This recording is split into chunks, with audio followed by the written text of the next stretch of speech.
23वां अध्याय कर्दम और देवहूति का विहार। श्री मैत्रेय जी ने कहा, विदुर जी, माता पिता के चले जाने पर पति के अभिप्राय को समझ लेने में कुशल साध्वी देवहूति कर्दम जी की प्रतिदिन प्रेम पूर्वक सेवा करने लगी। ठीक उसी तरह जैसे श्री पार्वती जी भगवान शंकर की सेवा करती। उसने काम वासना, दंभ, द्वेष, लोभ, पाप और मद को त्याग कर बड़ी सावधानी और लगन के साथ सेवा में तत्पर रहकर विश्वास, पवित्रता, गौरव, संयम, शुश्रूषा, प्रेम और मधुर भाषण आदि गुणों से अपने परम तेजस्वी पति देव को संतुष्ट कर लिया।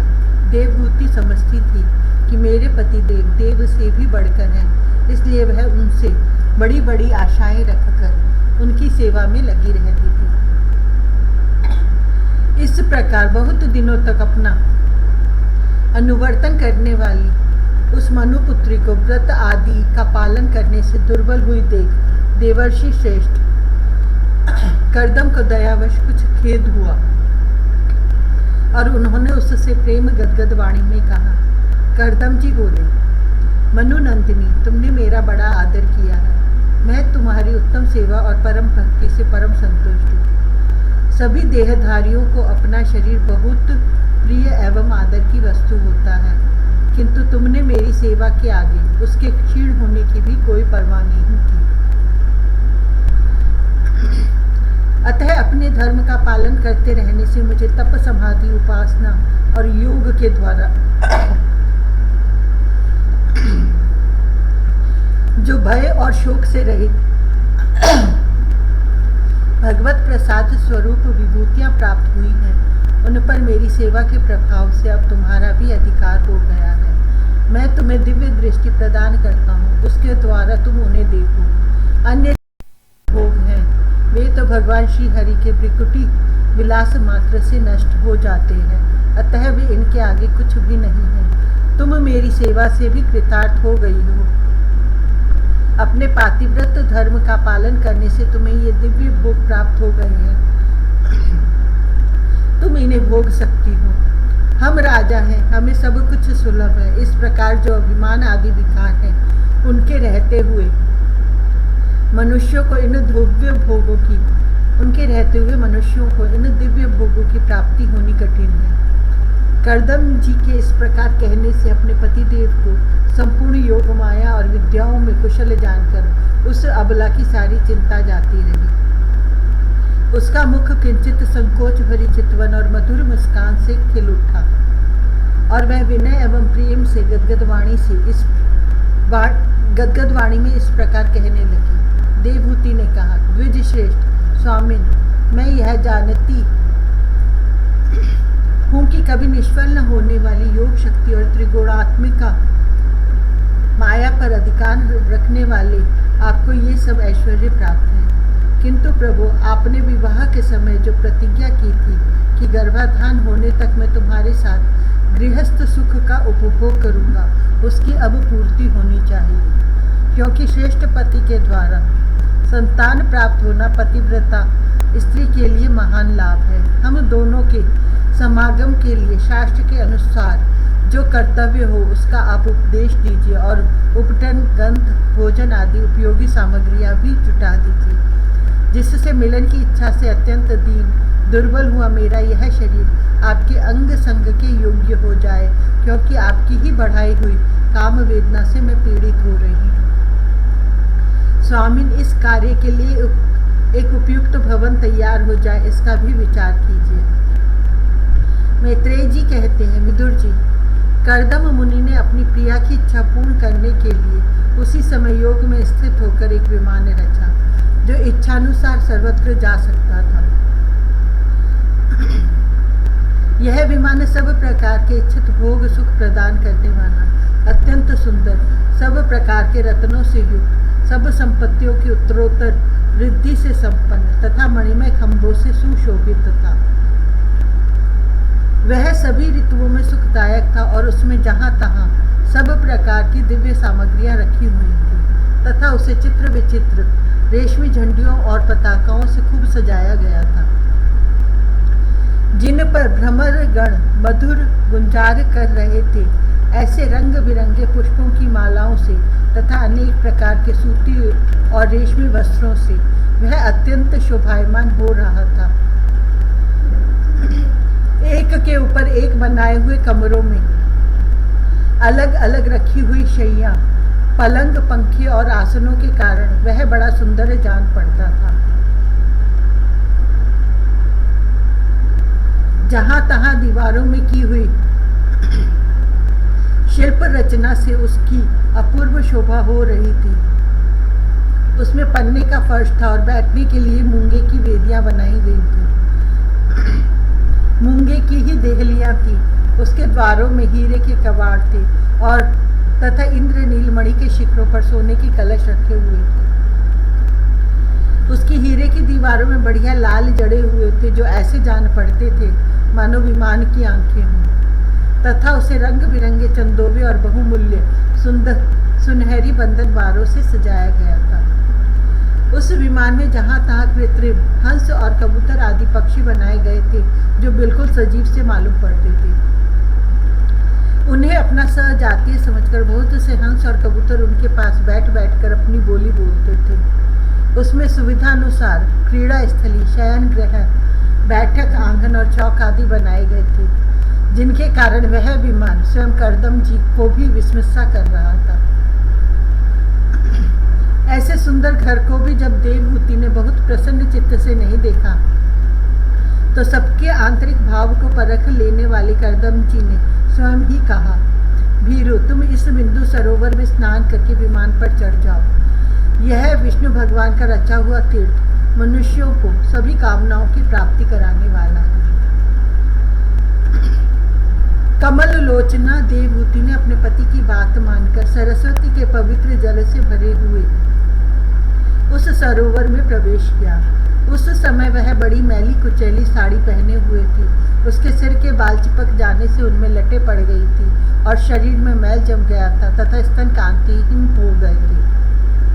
सरोवर में गोता लगाने पर उसने उसके भीतर एक महल में 1000 कन्याएं देखी। वे सभी किशोर अवस्था की थी और उनके शरीरों से कमल की सी गंध आती थी।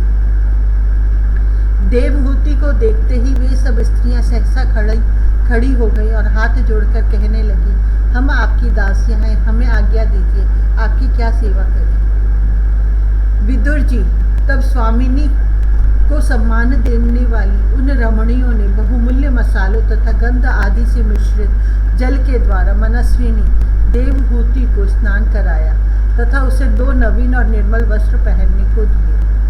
फिर उन्होंने ये बहुत मूल्य के बड़े सुंदर और कांतिमान आभूषण, सर्वगुण संपन्न भोजन और पीने के लिए अमृत के समान स्वादिष्ट आसव प्रस्तुत किए।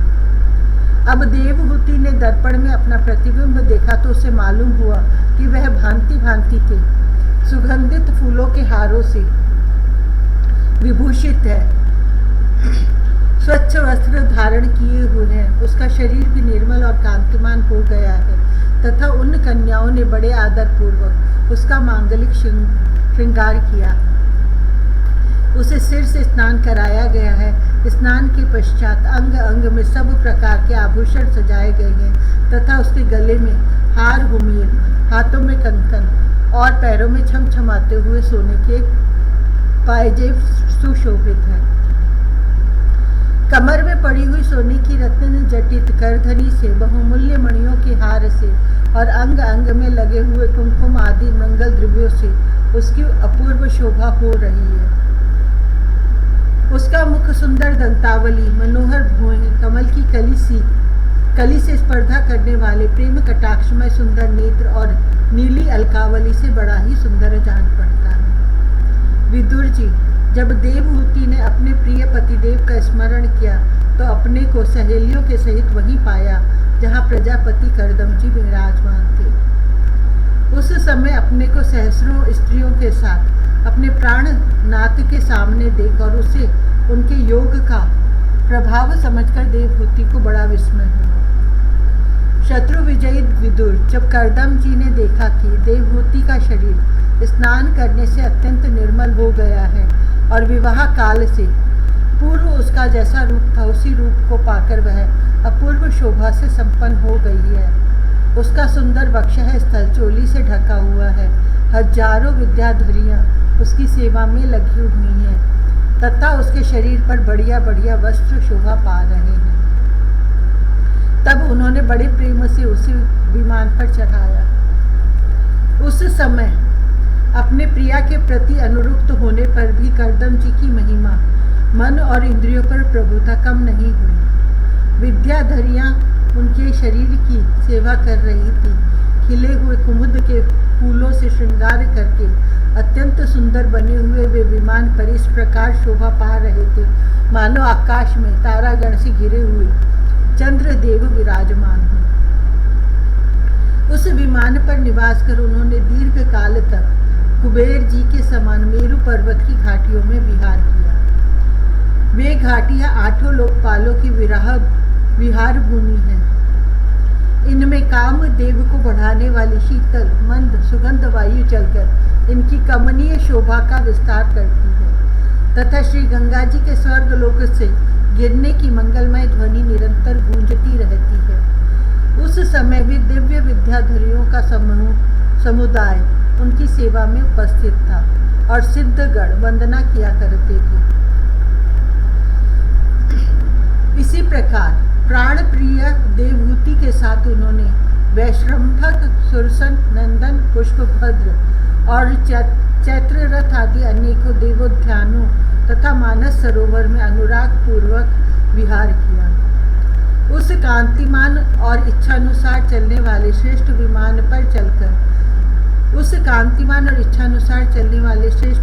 पर बैठकर वायु के समान सभी लोकों में विचरते हुए कर्दम जी विमान विहारी देवताओं से भी आगे बढ़ गए। विदुर जी, जिन्होंने भगवान के भव भयहारी पवित्र पाद पद्मों का आश्रय लिया है, उन धीर पुरुषों के लिए कौन सी वस्तु या शक्ति दुर्लभ है। इस प्रकार महायोगी कर्दम जी यह सारा भूमंडल जो द्वीप वर्ष आदि की विचित्र रचना के कारण बड़ा आश्चर्यमय प्रतीत होता है, अपनी प्रिया को दिखाकर अपने आश्रम को लौट आए। फिर उन्होंने अपने को 9 रूपों में विभक्त कर रति सुख के लिए अत्यंत उत्सुक मनु कुमारी देवहूति को आनंदित करते हुए उसके साथ बहुत वर्षों तक विहार किया। किंतु उनका इतना लंबा समय एक मुहूर्त के समान बीत गया। उस विमान में रति सुख को बढ़ाने वाली बड़ी सुंदर शैया का आश्रय ले अपने परम रूपवान प्रियतम के साथ रहती हुई देवहूति को इतना काल कुछ भी न जान पड़ा। इस प्रकार उस कामासक्त दंपति को अपने योग बल से सैकड़ों वर्षों तक विहार करते हुए भी वह काल बहुत थोड़े समय के समान निकल गया। आत्मज्ञानी कर्दम जी सब प्रकार के संकल्पों को जानते थे, अतः देवहूति को संतान प्राप्ति के लिए उत्सुक देख तथा भगवान के आदेश को स्मरण कर उन्होंने अपने स्वरूप के 9 विभाग किए तथा कन्याओं की उत्पत्ति के लिए एकाग्र चित्त से अर्धांग रूप में अपनी पत्नी की भावना करते हुए उसके गर्भ में वीर्य स्थापित किया।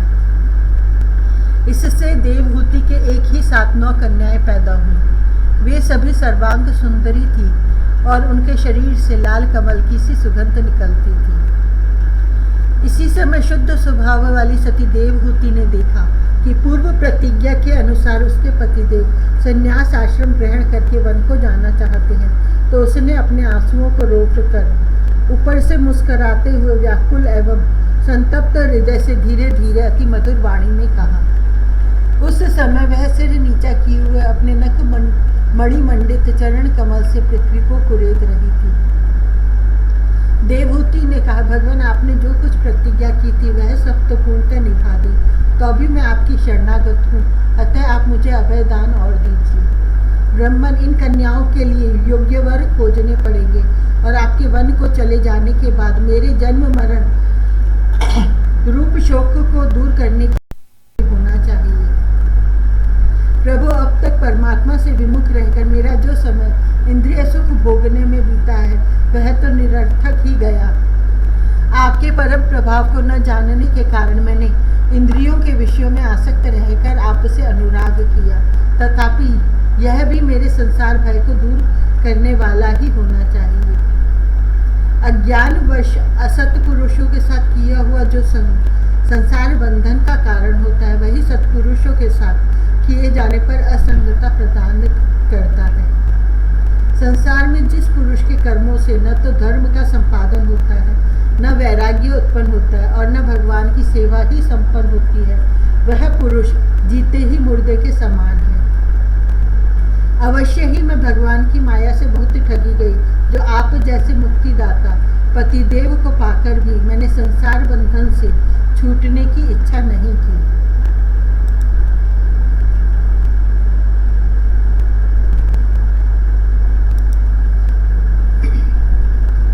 24वां अध्याय। श्री कपिल देव जी का जन्म। श्री मैत्रेय जी कहते हैं, उत्तम गुणों से सुशोभित मनु कुमारी देवहूति ने जब ऐसी वैराग्य युक्त बातें कही, तब कृपालु कर्दम मुनि को भगवान विष्णु के कथन का स्मरण हो आया और उन्होंने उससे कहा, कर्दम जी बोले, दोष रहित राजकुमारी, तुम अपने विषय में इस प्रकार खेद न करो।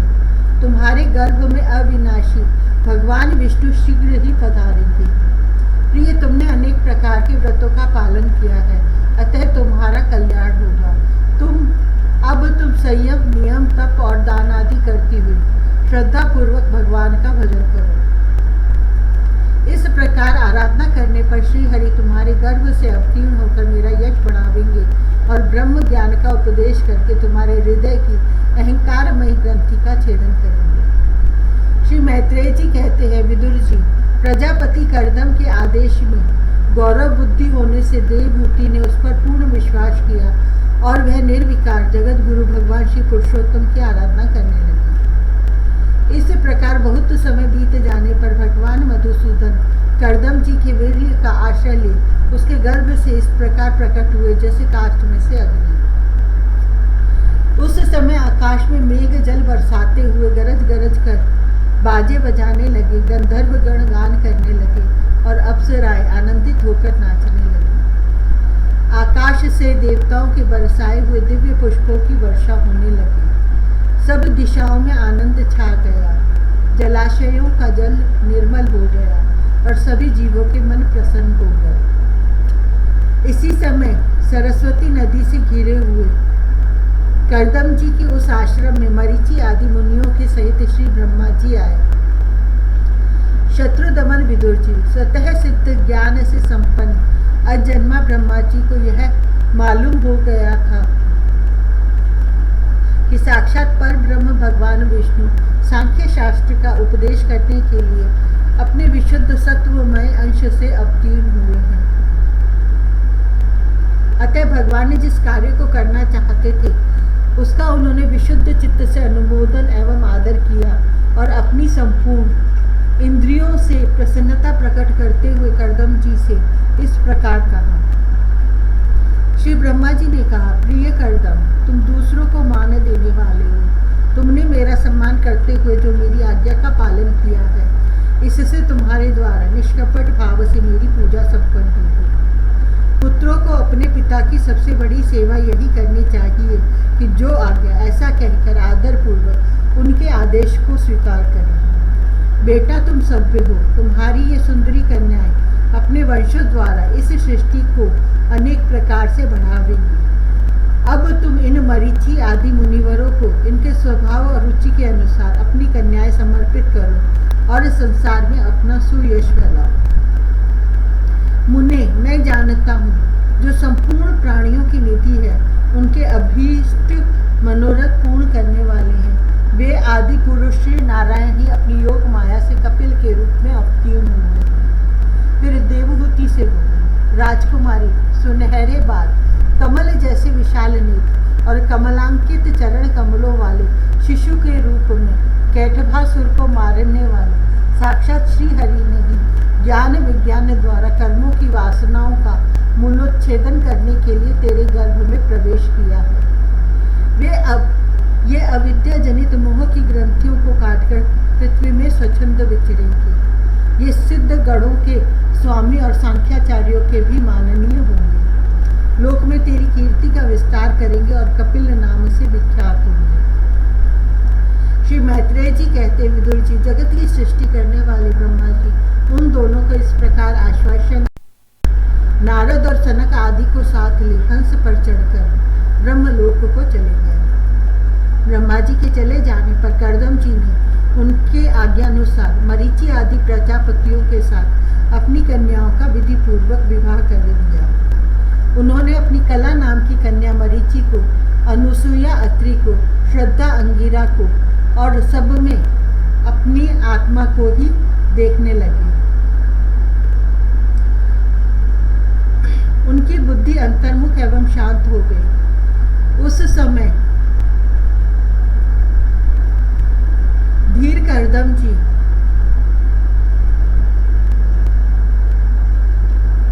शांत लहरों वाले समुद्र के समान जान पड़ने लगे। परम भक्ति भाव के द्वारा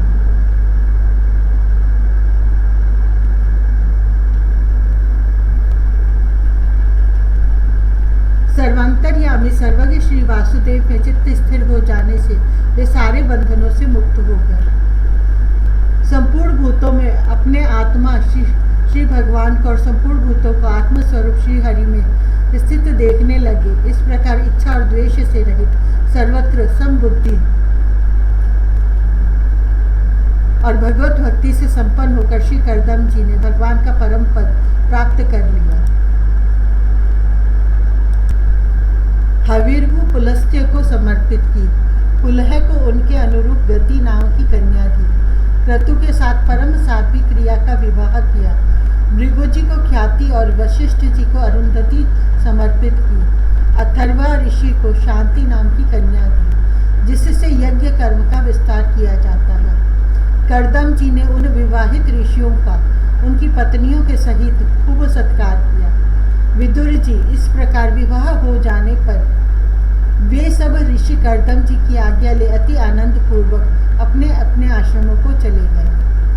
कर्दम जी ने देखा कि उनके यहाँ साक्षात देवादि देव श्री हरि ने ही अवतार लिया है, तो वे एकांत में उनके पास गए और उन्हें प्रणाम करके इस प्रकार कहने लगे, अहो, अपने पाप कर्मों के कारण इस दुखमय संसार में नाना प्रकार से पीड़ित होते हुए पुरुषों पर देवगण तो बहुत काल बीतने पर प्रसन्न होते हैं, किंतु जिनके स्वरूप को योगी जन अनेकों जन्मों के साधन से सिद्ध हुई सुदृढ़ समाधि के द्वारा एकांत में देखने का प्रयत्न करते हैं, अपने भक्तों की रक्षा करने वाले वे ही श्री हरि हम विषय लोलुपों के द्वारा होने वाली अपनी अवज्ञा का कुछ भी विचार न कर आज हमारे घर अवतीर्ण हुए हैं। आप वास्तव में अपने भक्तों का मान बढ़ाने वाले हैं। आपने अपने वचनों को सत्य करने और सांख्य योग का उपदेश करने के लिए ही मेरे यहाँ अवतार लिया है। भगवान, आप प्राकृत रूप से रहित हैं। आपके जो चतुर्भुज आदि अलौकिक रूप हैं वे ही आपके योग्य हैं, तथा जो मनुष्य सदृश रूप आपके भक्तों के प्रिय लगते हैं वे भी आपको रुचिकर प्रतीत होते हैं। आपका पाद पीठ तत्व ज्ञान की इच्छा से विद्वानों द्वारा सर्वदा वंदनीय है, तथा आप ऐश्वर्य, वैराग्य, यश, ज्ञान, वीर्य और श्री इन 6 ऐश्वर्यों से पूर्ण हैं। मैं आपकी शरण में हूँ। भगवान, आप पर ब्रह्म हैं, सारी शक्तियाँ आपके अधीन हैं।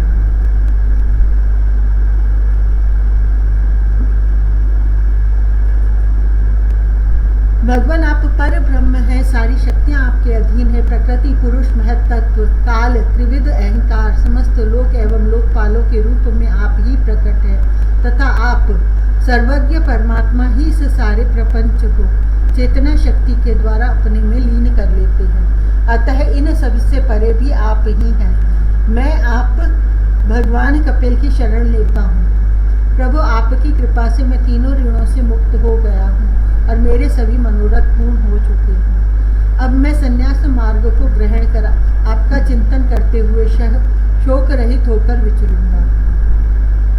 आप समस्त प्रजाओं के स्वामी हैं, अतएव इसके लिए मैं आपकी आज्ञा चाहता हूँ। श्री भगवान ने कहा, मुने, वैदिक और लौकिक सभी कर्मों में संसार के लिए मेरा कथन ही प्रमाण है। इसलिए मैंने जो तुमसे कहा था कि मैं तुम्हारे यहाँ जन्म लूंगा, उसे सत्य करने के लिए ही मैंने यह अवतार लिया है। इस लोक में मेरा यह जन्म लिंग शरीर से मुक्त होने की इच्छा वाले मनुष्यों के लिए आत्मदर्शन में उपयोगी प्रकृति आदि तत्वों का विवेचन करने के लिए ही हुआ है।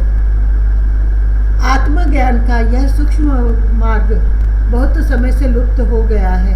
इसे फिर से प्रवर्तित करने के लिए ही मैंने यह शरीर ग्रहण किया है, ऐसा जानो। मुने मैं आज्ञा देता हूँ, तुम इच्छानुसार जाओ।